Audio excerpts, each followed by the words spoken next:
Hey, Dad. Yeah. What are all these whirly bits on this car? That's a great question. So today we are going to talk about Engine-driven accessories.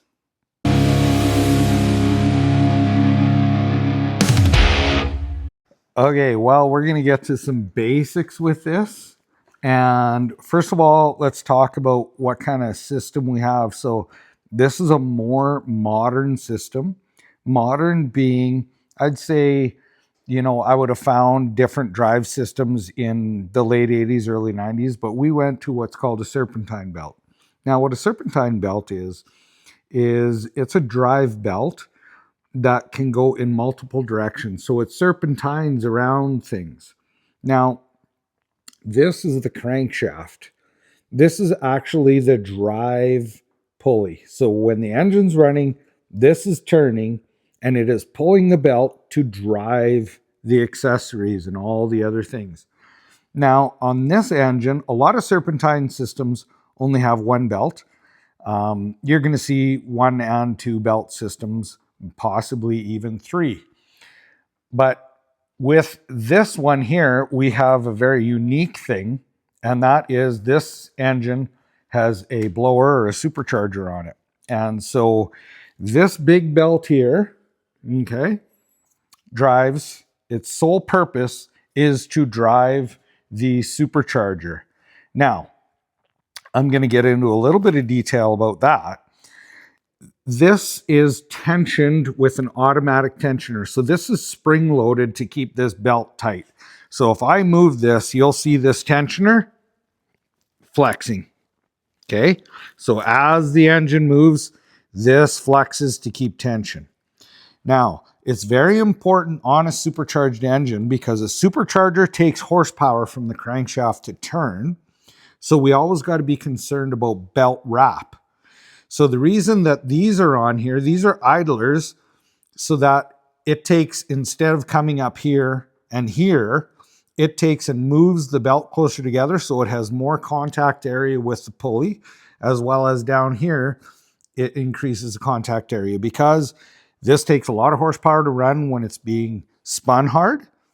And that is what's going on with that system. So this belt here solely to run the supercharger in here. So it's a big air compressor on top of the engine.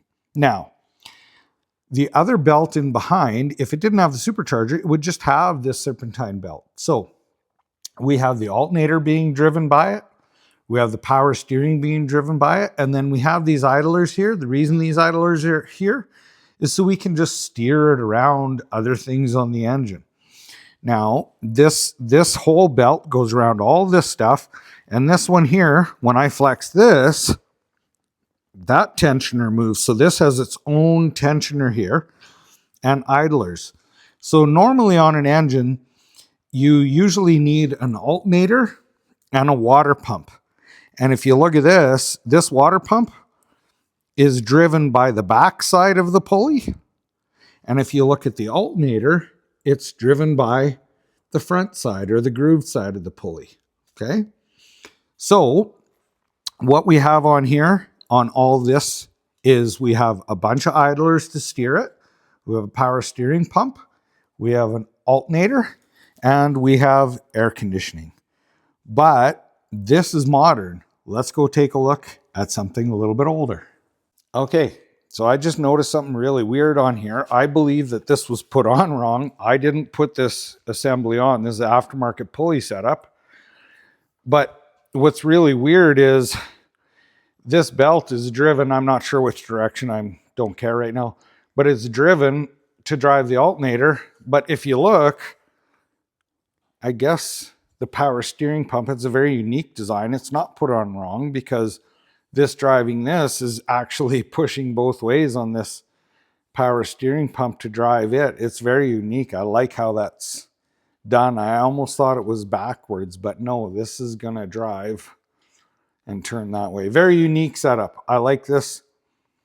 And the other interesting thing on this, even though we have a tensioner, we also have an old school tensioner. So if you come and take a look in here, this has got a slot in it. So this idler we can actually adjust how tight it is to make this belt for the supercharger even tighter.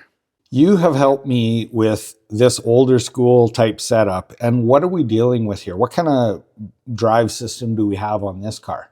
This one's a V-belt instead of a serpentine. Okay. Why is it called a V-belt?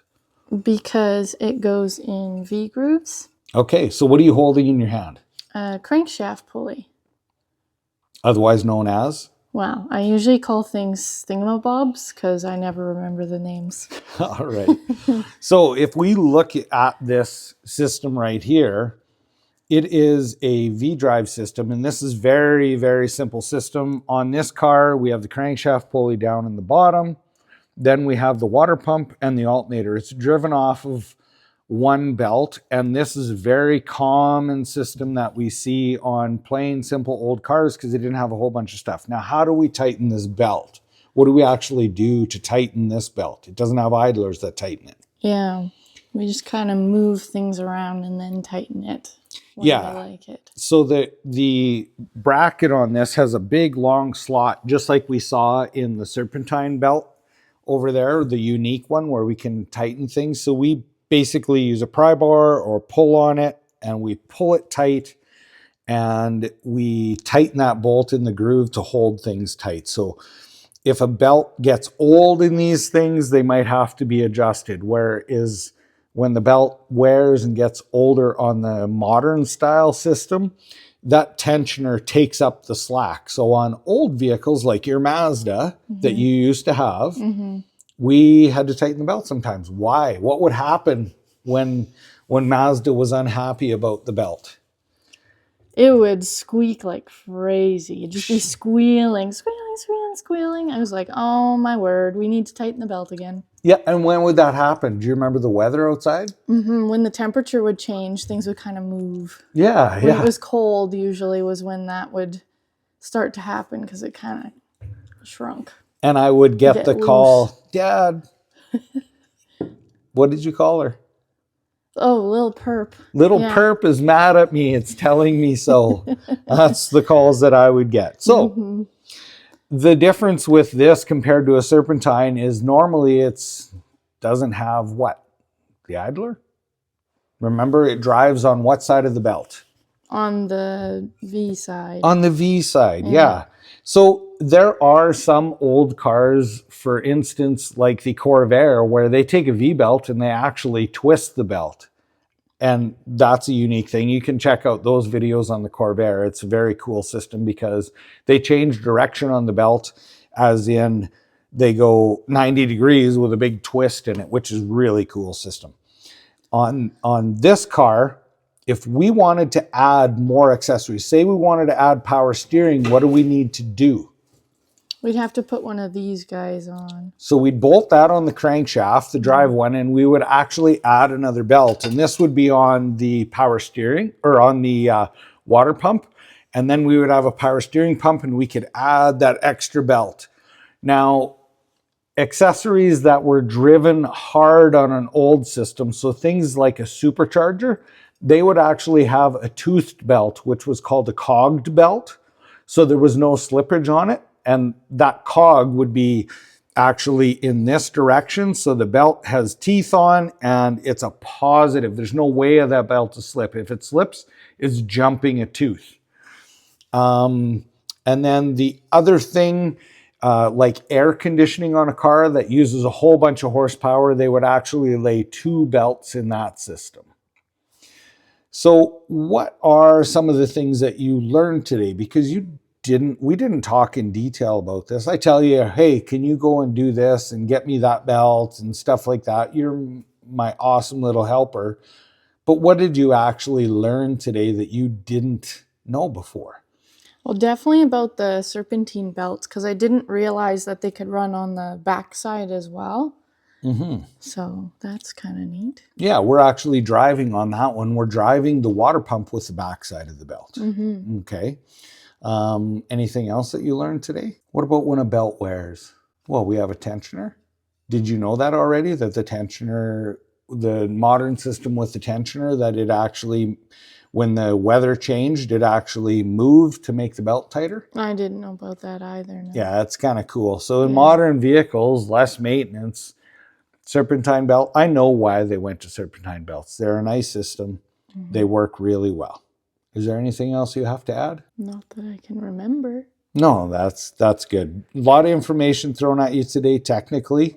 And that's the cool thing, is why we're doing this video is because I take a lot of this for granted, and I talk to you about things and you don't understand what I'm talking about. So I'm not just trying to clarify things for you, but for people that don't understand the basics of the shop talk and what we're talking about. This hopefully will help people understand. So if they go get the car fixed at the shop or they're building something, that we're clarifying some things for people to understand how it works. So we've gone over quite a bunch of stuff today, so I'm sure I'm gonna have more questions. Gonna have to re-ask names because I'll be like, what's this thingamabob? So if you guys have more questions, definitely message us in the comments, and if we missed anything as well, make sure you say that. If you know of any other systems, we'd love to know about those too. And if you wouldn't mind, please like, share, and subscribe. thanks, monkey.